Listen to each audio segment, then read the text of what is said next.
आ गई महारानी। बहू को घर में घुसता देखकर संध्या जोर से बोली। माँ की आवाज़ सुन पवन कमरे से बाहर आया और दीपा की ओर देखते हुए चिल्लाकर बोला, कहाँ थी तुम? हम कब से तुम्हारी राह देख रहे हैं। ऑफिस तो 6 बजे बंद हो जाता है और रोज़ तुम 7 बजे तक घर आ जाती हो। अभी 9 बजे हैं और तुम अभी घर आ रही हो। कहाँ थी तुम अभी तक? मैंने फ़ोन किया तो तुम बोली कि घर आकर बताती हूँ। तो अब बताओ। बताती हूँ, ज़रा पानी तो पी लूँ।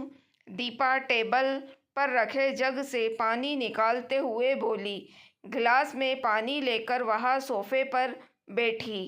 पानी पीकर वह बोली, माँ के पास चली गई थी। माँ के पास? भला क्यों?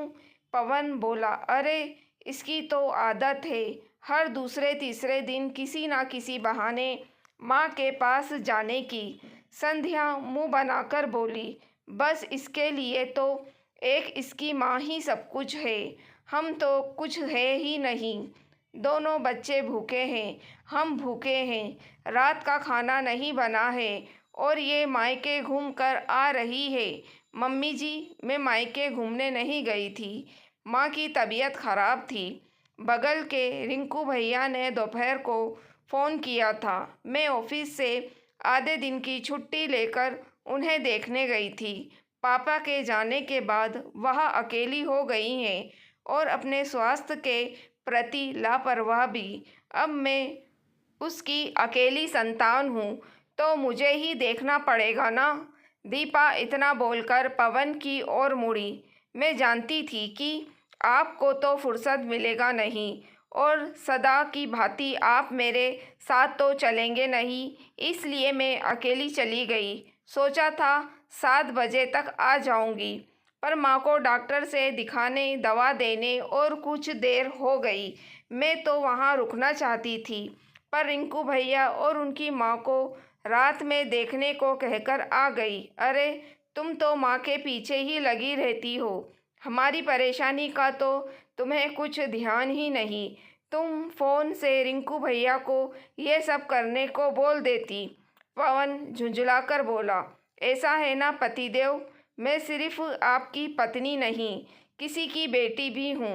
पापा के जाने के बाद माँ की देखभाल करना मेरी जिम्मेदारी है।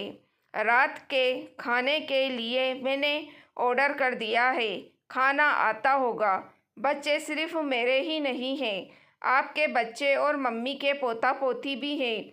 एक आध घंटे आप लोग भी उन्हें देख सकते हैं, पर मेरी माँ को देखने वाली सिर्फ मैं हूँ। मुझे आप लोगों की परेशानी का भी ख्याल है, अतः मैंने सोचा है कि हमारे बगल वाले अपार्टमेंट में एक फ्लैट खाली हो रहा है। माँ को उसी में ले आती हूँ और वहाँ घर में किराए से लगा देती हूँ। मुझे भी बार बार उतना दूर जाना नहीं पड़ेगा।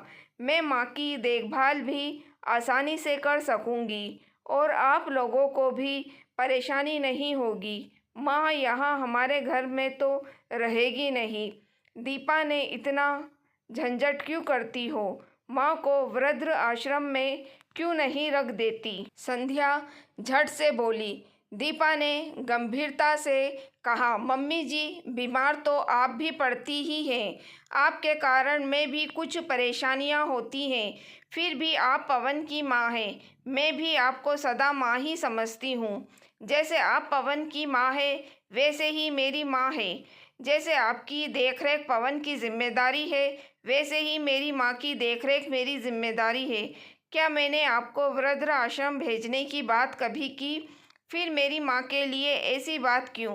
थोड़ा रुककर दीपा पवन से बोली, मैं सदा आपकी सारी जिम्मेदारियाँ निभाने में आपका साथ देती हूँ, तो क्या आप मेरी इस जिम्मेदारी निभाने में मेरा साथ नहीं दे सकते?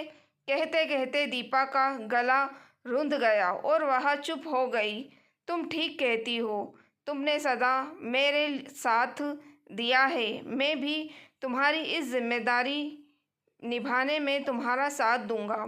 पवन उसके कंधे पर हाथ रखते हुए बोला, हाँ बहू, तुम ठीक कह रही हो। मैं एक माँ होकर दूसरी माँ की पीड़ा ना समझ सकी। मुझे माफ़ कर दो और पवन के साथ जाकर अपनी माँ को यहाँ ले आओ। संध्या बोली, मम्मी आप बहुत अच्छी है, मुझसे माफ़ी ना मांगे, आशीर्वाद दें। दीपा उनके पैर में छूकर बोली। संध्या ने उसे गले लगा लिया।